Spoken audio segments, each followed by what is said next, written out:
الأغصان غرد مدى الأزمان عن أهل وحي الله عن حملة القرآن يا بلبل الأغصان غرد مدى الأزمان عن أهل وحي الله عن حملة القرآن في عالم الإنسان كل له ميدان وليس أعلى شان من حملة القرآن وَقُلْ لِلْمُؤْمِنَاتِ يَغْضُضْنَ مِنْ أَبْصَارِهِنَّ، اور مومن عورتوں کو بھی چاہیے کہ وہ اپنی نگاہیں جھکا کر رکھیں، یعنی خاص طور پر جب کسی مرد کا سطر ایکسپوز ہو تو وہاں سے نظر جھکائیں، ہٹائیں.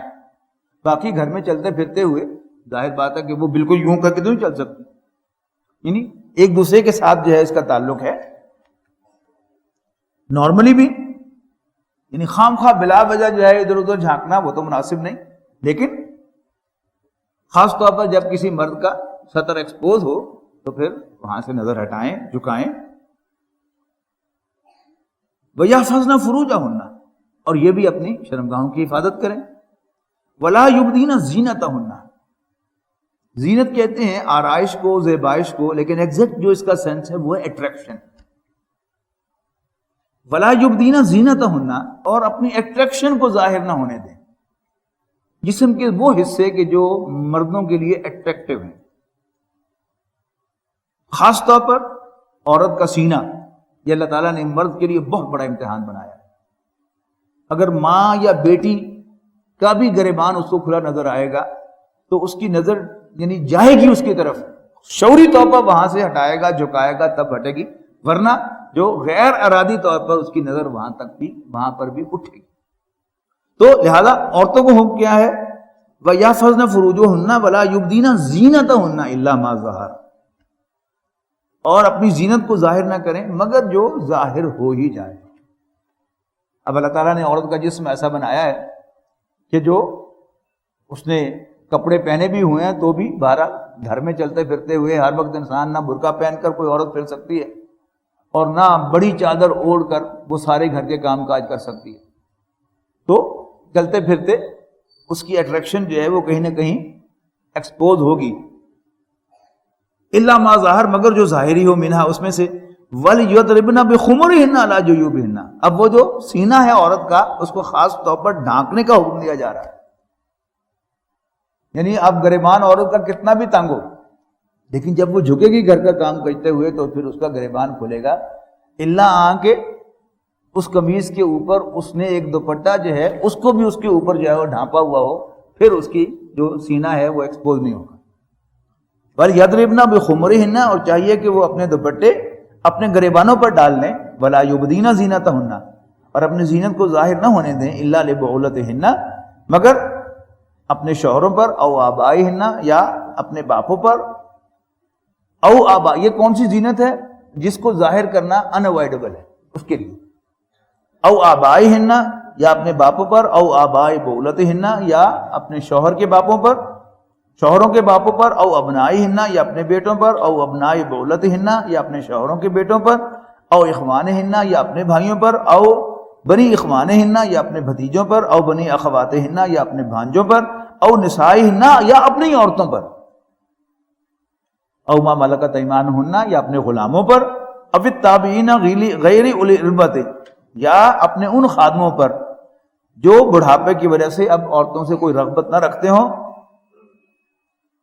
من الرجال، مردوں میں سے. او الطفل الذین لم یظہروا علی عورات النساء، یا وہ لڑکے کہ جو بھی عورت کی پوشیدہ باتوں سے واقف نہ ہوئے ہوں.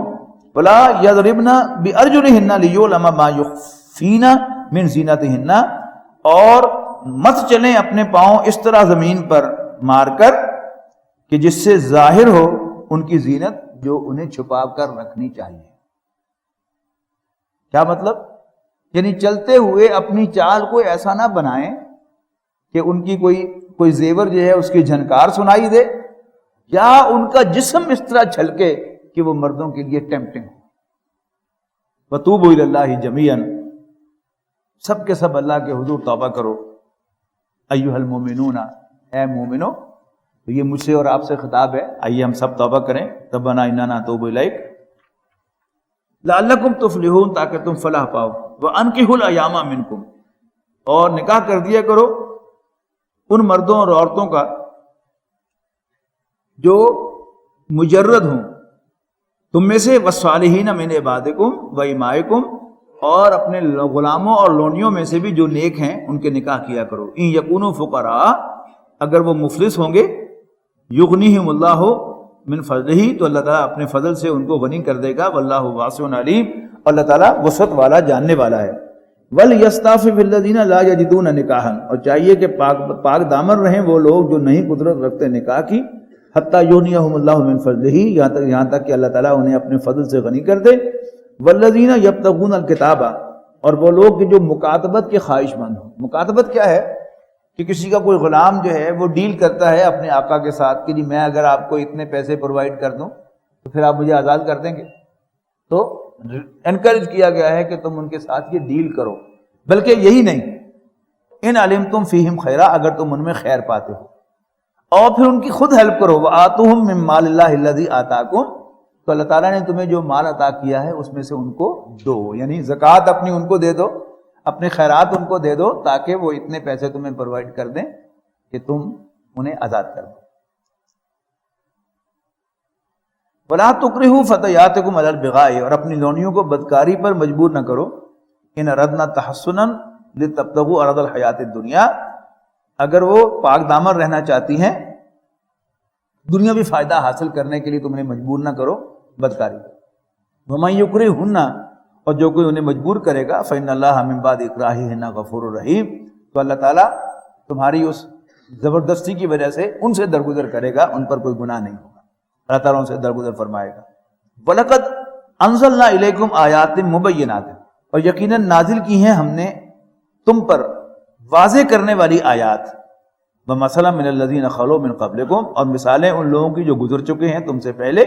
وَمَوْعِظَةً لِّلْمُتَّقِينَ، اور نصیحتیں اللہ سے ڈرنے والوں کے لیے.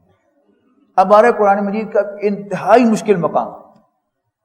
اس کا میں ترجمہ کروں گا تو آپ کو کچھ سمجھ میں نہیں آئے گا جب تک میں ایکسپلین نہیں کروں گا. اعوذ باللہ من الشیطان الرجیم. اللہ نور السماوات والارض، اللہ آسمانوں اور زمین کا نور ہے. لیکن محتاط ترجمہ کیا ہے؟ اللہ تعالیٰ آسمانوں اور زمین کے لیے روشنی کی مانند. آپ اللہ تعالیٰ کو مان لیں تو یہ کائنات روشن ہے، اور اگر آپ انکار کر دیں تو پھر یہ اندھیر نگری چوپٹ راج ہے کہ جس میں بائی ایکسیڈنٹ سب کچھ ہو رہا ہے. آپ ایک پرخطر راستے پر جا رہے ہیں، لیکن آپ کو اندازہ ہے کہ آپ کا ڈرائیور جو ہے وہ بڑا ماہر بھی ہے اور الرٹ بھی ہے. آپ مزے سے خراٹے لینے شروع کر دیں. لیکن آپ کی اچانک نظر پڑے کہ ڈرائیور صاحب جو ہے وہ اونگ رہے ہیں یا آنکھیں مل رہے ہیں، تو پھر آپ کی آدھی موت تو وہیں پر واقع ہو جاتی ہے، کوئی ایکسیڈنٹ ہو یا نہ ہو.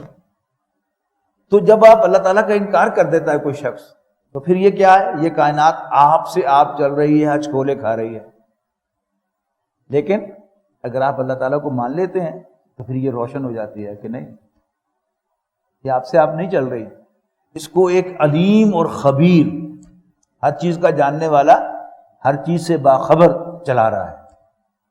تو اس کائنات کے لیے اللہ تعالیٰ کا ایمان جو ہے منزلہ روشنی ہے. اللہ نور السماوات والارض مثل نورہ کمشکاۃ فیہا مصباح.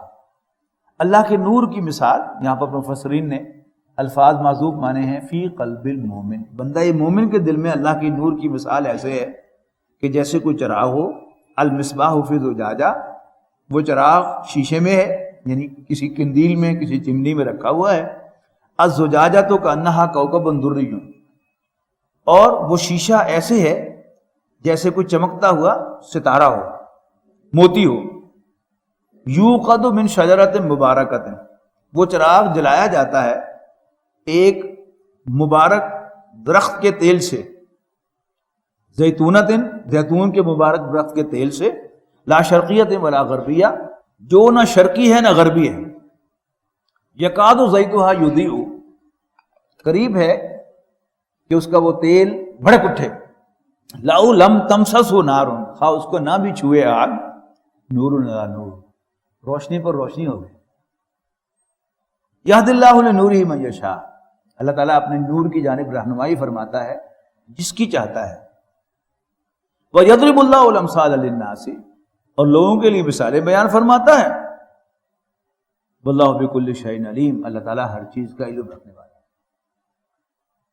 اچھا، وہ جو طاق ہے، آیا نا کہ وہ ترجمے میں سے رہ گیا غلط، کمشکات، جیسے کوئی طاق ہو، یہ ترجمے میں رہ گیا تھا. طاق کیا تھا کہ جب بجلی نہیں آئی تھی اور ہمارے گھروں میں چراغ جلا کرتے تھے، تو پرانی تصویروں میں آپ دیکھتے ہوں گے، ہمارے نوجوان بھی، کہ ایک سیمی ٹرائنگل شکل کا نیچے سے براڈ بیس اور پھر یوں جا کے اوپر جو ہے وہ ٹیپر ہوتا ہے، وہ طاق کہلاتا تھا، جس میں وہ چراغ رکھا جاتا تھا. کیونکہ اس میں کراس وینٹیلیشن نہیں ہوتی تھی، لہذا باہر بے شک آندھی آ رہی ہو تو وہ چراغ جلتا رہتا تھا، اس کو ہوا بجھا نہیں سکتی. یعنی کہا ہے کہ وہ اللہ کے نور کی مثال بندہ مومن کے دل میں ایسے ہے جیسے کوئی طاق ہو جس میں ایک چراغ رکھا ہوا ہو، اور چراغ کھلا نہیں، شیشے میں رکھا ہوا ہو، اور شیشہ جو ہے وہ سمجھو کہ ہیرے کے ٹکڑے سے بنا ہوا ہو، اور اس کے اندر جو تیل جلایا جا رہا ہو وہ زیتون کے ایسے مبارک درخت سے جلا لیا گیا ہو کہ جو نہ باغ کے مشرق میں ہے نہ مغرب میں ہے، اور وہ اتنا صاف اور شفاف ہے کہ بھڑک اٹھنے کو تیار ہے، خواہ اسے آگ نہ بھی لگائی جائے. اچھا، لیکن وہ طاق کہاں کا ہے؟ یعنی میٹیریلی ایک مسجد کا طاق اور ایک شراب خانے کا طاق برابر ہوتے ہیں. وہی گارا، اینٹ، سیمنٹ کہ جو مسجد کے چراغ میں استعمال ہوتا ہے، وہی کسی شراب خانے کے چراغ میں استعمال ہوتا ہے، کسی بینک میں جو سود کا اڈا ہے اس میں استعمال ہوتا ہے. تو وہ دونوں ایک جیسے ہیں. فی بیوت اذن اللہ ان ترفع ویذکر، لیکن یہ جو مسجد کا چراغ، مسجد کا جو طاق ہے، مسجد میں کیا ہوتا ہے؟ فی بیوت اذن اللہ ان ترفع ویذکر فیہا، کہ جس کے بارے میں حکم دیا ہے اللہ تعالیٰ نے کہ اس کو بلند کیا جائے اور اس میں اللہ تعالیٰ کے نام کو یاد رکھا جائے. یسبح لہ فیہا بالغدو والآصال. اب دیکھیے یہاں پر اللہ نور السماوات سے آپ شروع ہو جائیں تو ابھی تک یہ ساری جو آیات ہیں ان پر لا لا لکھا ہوا ہے، اس کا مطلب جملہ مکمل نہیں ہوا. فی بیوت اذن اللہ ان ترفع ویذکر فیہا اسمہ یسبح لہ فیہا بالغدو والآصال. اب اس یسبح کا فاعل کون ہے؟ یہ دیکھیے، رجال، رفع کی حالت میں کہ تسبیح کرتے ہیں اس میں صبح و شام وہ مرد، لا تلہیہم تجارۃ ولا بیع عن ذکر اللہ واقام الصلاۃ وایتاء الزکاۃ، کہ جن کو نہیں غافل کرتی ان کی تجارت اور سودا بیچنا اللہ کی یاد اور نماز قائم کرنے اور زکوٰۃ ادا کرنے سے. یخافون یوما تتقلب فیہ القلوب والابصار، وہ اللہ تعالیٰ سے ڈرتے رہتے ہیں اس دن سے کہ جس میں الٹ جائیں گی آنکھ دل اور پتھرا جائیں گی آنکھیں. لیجزیہم اللہ احسن ما عملوا، تاکہ اللہ تعالیٰ ان کے بہترین اعمال کا بدلہ انہیں عطا فرمائے. وَيَزِيدَهُم مِّن فَضْلِهِ، اور مزید بڑھائے ان کو اپنے فضل سے. وَاللَّهُ يَرْزُقُ مَن يَشَاءُ بِغَيْرِ حساب، اور اللہ تعالیٰ جسے چاہتا ہے بے حد و حساب عطا فرماتا ہے. یہ جو طاق ہے وہ انسان کا سینہ ہے، اور اگر آپ ٹٹول کر دیکھیں، یہ دیکھیے میری نیچے کی پسلی جو ہے وہ یہاں ہے، اور جو میں اوپر جاؤں گا یہ پسلیاں یوں ٹیپر کرتی چلی جائیں گی، اور اوپر جا کے یہ یہاں جا کے وہ تقریباً مل جاتی ہیں دائیں اور بائیں طرف کی پسلیاں. ایسے ہی وہ طاق ہوتا ہے، نیچے سے اس کا براڈ بیس ہوتا ہے اور پھر اوپر سے یوں ٹیپر کر کے وہ اوپر جا کے دونوں سائڈیں آپس میں ملتی ہیں، جیسے انسان کا سینہ ہے. تو جسے یہاں پر طاق کہا گیا ہے وہ انسان کا سینہ ہے، وہ انسان کے میٹیریل باڈی کا ریپرزنٹیٹیو ہے جو یہاں کہا گیا. اس کے بعد جو چراغ ہے وہ روح ہے اللہ تعالیٰ کی، وہ اللہ تعالیٰ کا نور ہے جو انسان کے دل میں رکھا گیا ہے. اور روشنی کا کام کیا ہوتا ہے؟ گائیڈ کرنا. مجھے یاد ہے کہ میں 10ویں جماعت میں جب پڑھتا تھا MCI اسکول میں، تو ہمارے فزکس کے استاد ہوا کرتے تھے حافظ لطیف صاحب. ان کی خاص بات یہ تھی کہ انہیں کبھی ہمیں اردو میں نہیں پڑھایا تھا، ہمیشہ پنجابی میں پڑھاتے تھے. انگریزی کے جو میتھمیٹکس بھی وہی پڑھاتے تھے، ایکویشن انگلش میں لکھ رہے ہیں، بول رہے ہیں، لیکن ساری ایکسپلینیشن پنجابی میں کرتے تھے. لہذا کانسیپٹ انہوں نے بڑے کلیئر کیے. تو ایک دن ریسرچ کے بعد ان کا پیریڈ تھا فزکس کا، تو آئے کلاس میں بڑا موڈ آف کر کے کہنے لگے اردو بیٹے سارے بیٹھے رہو گے, کوئی نہیں جائے گا. جب ہم سب لوگ چپ کر گئے, کسی بچے نے ہمت کر کے پوچھا جی سر کی گستاخی ہو گئی, کدی سزا ہے, کی ہو جائے گا بیٹھے رہو گے تو؟ لڑکوں نے کہا کہ سر اندھیرا ہو جائے گا. کی ہو جائے گا, اندھیرا ہو گیا. ہم نے کہا جی نظر کچھ نہیں آئے گا. اچھا تسی روشنی دیکھتے ہو؟ کہ جی ہاں. اچھا لکھو پھر, روشنی وہ توانائی ہے جس کی موجودگی میں ہم دیکھ سکتے ہیں. روشنی وہ توانائی ہے جس کی موجودگی میں ہم دیکھ سکتے ہیں. اصل میں استاد کی استادی یہی ہوتی ہے کہ اس کے بعد پھر یہ ڈیفینیشن مجھے روشنی کی کسی کتاب میں سے پڑھنی نہیں پڑی, حرف بحرف یاد ہے کہ روشنی وہ توانائی ہے جس کی موجودگی میں ہم دیکھ سکتے ہیں. پھر جب میں ڈینٹل کالج میں پڑھتا تھا تو پروفیسر ممتاز حسن صاحب جو کنگڑ یونیورسٹی کے پرنسپل بھی رہے, پھر وائس چانسلر بھی رہے, وہ ہمارے میڈیسن کے استاد تھے. تو کلینکل میتھڈ وہ پڑھا رہے تھے کہ مریض کو ڈیل کیسے کرنا ہوتا ہے. آئے گا سب سے پہلے اس کی ہسٹری لی جائے گی, پھر اس کا کلینکل ایگزامینیشن ہوگا, اس کو آپ آنکھوں سے دیکھیں گے, پہلے نہیں دیکھیں گے. طریقہ کار کیا ہے, پہلے ہسٹری لی جائے گی, ہاں بھائی کمپلینٹ کیا ہے تمہاری, پھر سوالات ہوں گے کب سے ہے, شروع کیسے ہوئی تھی, اسے کہتے ہیں ہسٹری. اس کے بعد پھر ایگزامن کیا جاتا ہے. تو انہوں نے کہا کہ quote my teacher, examination of the patient should be done in a good light with a good eyesight and a good brain behind. Examination of the patient should be done in a good light with a good eyesight and a good brain behind. اب جتنا بھی ہم یہ پچھلے 17 پاروں میں پڑھ کے آئے ہیں, بار بار وہ اندھے ہیں. ہم کل پڑھے تھے ہم نے وہ آیت کہ یہ اندھے, اندھی یہ آنکھیں نہیں ہوا کرتی, اندھے وہ دل ہو جاتے ہیں جو سینوں میں. تو اللہ تعالیٰ نے وہ دل کے جو ہمیں نظر آتا ہے فزیکل, اس کے ساتھ اللہ تعالیٰ نے ایک ہمیں روحانی دل بھی عطا کیا ہے, ایک سافٹ دل بھی عطا کیا ہے جو ہمارے وجود کو گورن کرتا ہے, جس کے لیے نبی اکرم صلی اللہ علیہ وسلم کا ارشاد ہے کہ سن لو, انسان کے جسم میں گوشت کا ایک ٹکڑا ہے, اگر وہ صحیح ہو تو پورا جسم صحیح ہوتا ہے, اور اگر اس میں کوئی خرابی ہو تو انسان کا پورا جسم خراب ہو جاتا ہے. سن لو کہ وہ دل ہے. یہ وہ دل نہیں ہے جو گھڑکتا ہوا ہمیں نظر آتا ہے فزیکل ہارٹ, یہ ایک سافٹ ویئر ہے جو اللہ تعالیٰ نے اس کے ساتھ انسٹال کیا ہوا ہے. محبت اسی کے اندر ہوتی ہے, نفرت اسی کے اندر ہوتی ہے, ڈر اسی کے اندر ہوتا ہے. آپ کو کسی سے محبت ہو تو دنیا جہان کے دلائل کا انبار آپ کے سامنے لا کے لگا دیا جائے کہ وہ چیز اس قابل نہیں ہے کہ اس کو پسند کیا جائے, لیکن ایز لانگ ایز وہ آپ کو اچھی لگتی ہے, آپ کو پسند ہے, آپ اس کو گیو اپ نہیں کریں گے. وائس ورسا, ایک چیز سے آپ کو نفرت ہو تو جو طبی دلائل ہیں, مادی دلائل ہیں, منطقی دلائل ہیں, آپ کے دماغ کو اپروچ کرنے والے, ان کا انبار لگا دیا جائے لیکن آپ کی نفرت برقرار رہے. لیکن آل آف اے سڈن آپ کو کلک ہوگا کہ نہیں یو آر رائٹ, تو پھر آپ اس کی الٹی طرف کے دلائل لیں, پھر وہ نہیں ہوگا. یہ محبت بھی دل میں, نفرت بھی دل میں, خوف بھی دل میں, اور انسان کی فیصلہ کن جو شخصیت کا حصہ ہے وہ انسان کا وہ دل ہے. اگر یہ دل اللہ کی طرف مائل ہو جائے تو سب کام سیدھے ہو جاتے ہیں, اور اگر یہ دل اللہ تعالیٰ سے ایورشن رکھتا ہو تو پھر انسان کا کوئی کام سیدھا نہیں ہوتا.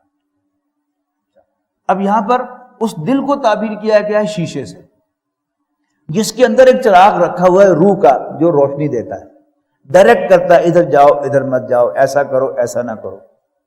پھر اسی روح نے انسان کا اللہ تعالیٰ کو دیکھا ہوا ہے. عہد الست جو ہم سورہ اعراف میں پڑھ کے آئے ہیں کہ اللہ تعالیٰ نے ہماری تمام ارواح کو جمع کیا, ہم سب کی ارواح کو, اور اپنا ایکسپوجر دیا اور سوال کیا کہ کیا میں تمہارا رب نہیں ہوں؟ تو ہم سب نے بیک زبان کہا بلا, کیوں نہیں, شہیدنا, ہم گواہی دیتے ہیں کہ تو ہمارا رب ہے. تو اللہ تعالیٰ نے فرمایا کل کو یہ نہ کہنا ان تقولوا یوم القیامت, قیامت کے دن انا کنا عن ھذا غافلین, کہ ہمیں اس کا پتہ نہیں تھا. تو وہ روشنی بھی انسان کو اندر سے ملتی ہے. اور باہر کیا ہے؟ باہر مادی وجود ہے, حیوانی وجود ہے. اور حیوانی وجود کیا ہے؟ اس کو بھوک لگتی ہے, اس کو پیاس لگتی ہے, اس کو غصہ آتا ہے, اس کے اندر شہوت ہے, شیپس ہے اس کے اندر. اب حیوانی وجود تقاضا کرتا ہے مجھے کھانے کو دو, مجھے کھانے کو دو, مجھے کھانے کو دو, مجھے پیاس لگی ہے, مجھے پیاس لگی ہے, مجھے پیاس لگی ہے. لیکن یہ فیصلہ پینے کا یا نہ پینے کا, کھانے کا یا نہ کھانے کا, سیکس کرنے یا نہ کرنے کا, ریٹیلیٹ کرنے یا نہ کرنے کا, یہ فیصلہ کس کے پاس ہے؟ یہ انسان کے دل کے پاس. تو اندر سے اس کی روح اسے اللہ کی طرف کھینچ رہی ہوتی ہے. کعبہ میرے آگے ہے، کلیسا میرے پیچھے، ایمان مجھے کھینچی ہے تو روکے ہے مجھے کو. اور انسان کا جسمانی جو سافٹ ویئر ہے نفس، وہ تقاضا کر رہا ہے حیوانیت کا کہ تم حیوان بن جاؤ، لیکن فیصلہ جو ہے وہ انسان کے دل کے پاس ہے. اچھا، اگر انسان اپنے نفس کو رسپونڈ کرتا ہے، حیوانی وجود کو رسپونڈ کرتا ہے، تو یہ اس شیشے کو سیاہ کر دیتا ہے. نبی اکرم صلی اللہ علیہ وسلم نے فرمایا کہ جب کوئی شخص اللہ کی نافرمانی کرتا ہے تو اس کے دل پر ایک سیاہ داغ پڑ جاتا ہے.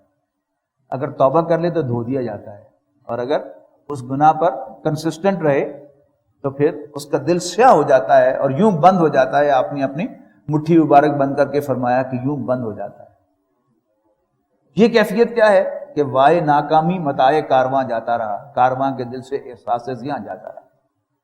تو بلیک آؤٹ کا اگر تصور ہے، جن لوگوں نے وہ 65 کی جنگ دیکھی تھی انہیں یاد ہوگا کہ ہم نے اپنے شیشوں کے اوپر مٹی کے لیپ کیے تھے تاکہ روشنی باہر نہ جائے، اوپر سے ہوائی جہاز کو نظر نہ آ جائے. تو جب انسان کا دل سیاہ ہو جاتا ہے تو پھر اندر کی روشنی جو ہے وہ باہر اس کے جسم میں سرایت نہیں کرتی.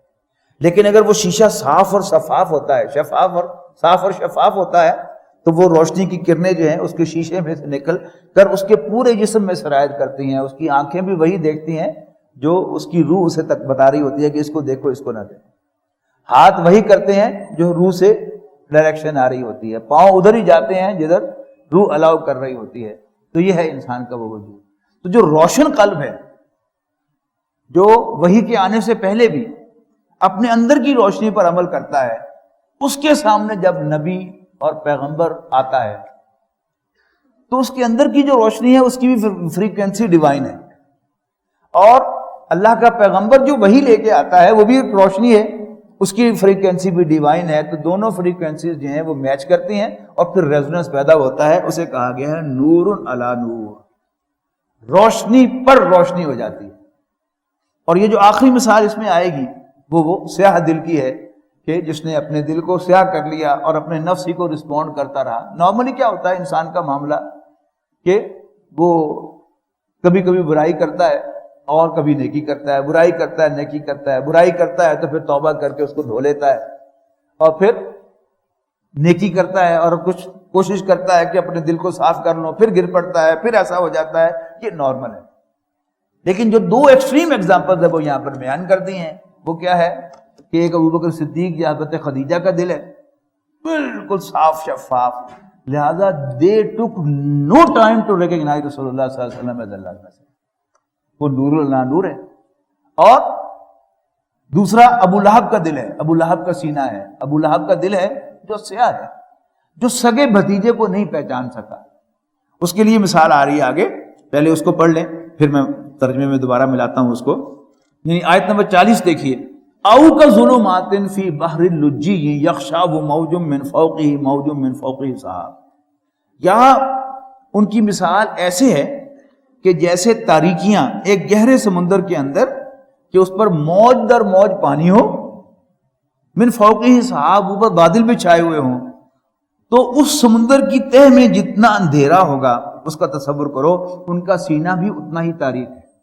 اذا اخرج یدہ، یہاں تک کہ وہ خود اپنا ہاتھ باہر نکالے. ہم جس اندھیرے سے واقف ہیں اس میں اگر ہم اپنا ہاتھ لا کر یوں ہلائیں گے تو ہاتھ کی چاول ضرور پڑ جائے گی کہ یہ میرا ہاتھ گزر رہا ہے.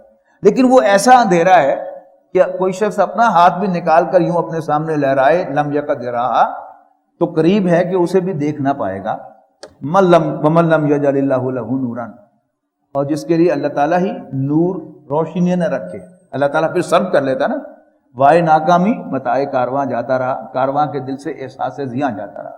جب تک یہ کیفیت نہیں آتی تو پھر انسان کو برائی بری لگتی ہے، برائی کر کے ندامت ہوتی ہے. بڑا خوبصورت فرمان رسول اللہ صلی اللہ علیہ وسلم کا، اذا ساعت کا سیئاتوں کا، جب تمہیں برائی کر کے برا لگے، مسرت کا حسناتوں کا، اور تمہیں تمہاری نیکی مسرت دے، فانت مومن، تو سمجھ لو کہ تم مومن ہو، یعنی تمہارے اندر ایمان باقی ہے. لیکن جب کیفیت یہ ہو جائے کہ اس کے برائی کر کے اچھا لگے اور نیکی اسے انکمفرٹیبل کرے، تو پھر سمجھو کہ یو آر گون. درمیان میں مثال آ رہی ہے والذین کفروا اعمالهم کسراب بقیعۃ یحسبہ الظمآن ماء. یہ کیا ہے؟ یہ منافقین کی مثال ہے کہ وہ کچھ نیک اعمال کر رہے ہیں، اور کافروں کے اعمال کی مثال ایسے ہے کہ جیسے سراب ہو صحرا میں اور پیاسا اس کو پانی سمجھے، حتی اذا جاءہ، یہاں تک کہ جب وہ اس کے پاس پہنچے، لم یجدہ شیئا، تو اس کو کچھ بھی نہ پائے، ووجد اللہ عندہ، اور اللہ کو وہاں موجود پائے، فوفاہ حسابہ، اللہ تعالیٰ اس کا حساب چکا دے، یعنی اسے موت آ جائے، واللہ سریع الحساب، اللہ تعالیٰ حساب جلد چکانے والا ہے. او کظلمات فی بحر اللجی یغشاہ موج من فوقہ موج من فوقہ سحاب، یا ایسے اندھیرے، یا جیسے ایسے اندھیرے کسی گہرے سمندر کے اندر کہ ڈھانپے ہوئے اس کو موج، اور اوپر ہو موج، یعنی موج در موج پانی ہو، اور اوپر بادل بچھائے ہوئے ہوں، ظلمات بعضھا فوق بعض، اندھیروں پر اندھیرے ہوں، ظلمات بعضھا اذا اخرج یدہ لم یکد یراہا، یہاں تک کہ وہ خود اپنا ہاتھ نکالے تو بھی اسے دیکھ نہ پائے. ومن لم یجعل اللہ لہ نورا، اور جس کے لیے اللہ تعالیٰ ہی کوئی روشنی نہ رکھے، فما لہ من نور، تو اس کے لیے کوئی روشنی نہیں ہے. وَلَقَدْ